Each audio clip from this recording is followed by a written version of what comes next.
Hello, and welcome back to our channel. In today's video, we are going to show you how to use search filters in Telegram on your PC with the new update.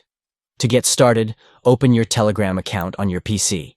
Once you're logged in, click on the search bar located at the top of the screen.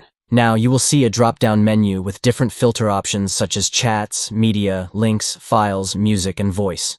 Choose the filter that best suits what you are looking for. For example, if you are searching for a specific chat, select the Chats filter. If you are looking for a particular song or audio file, choose the Music or Voice filter. Once you have selected the appropriate filter, type in your search query in the search bar and hit Enter. Telegram will then display all the relevant results based on your search criteria. And there you have it. A quick and easy way to use search filters in Telegram on your PC. We hope you found this tutorial helpful. If you have any questions, feel free to leave them in the comments below.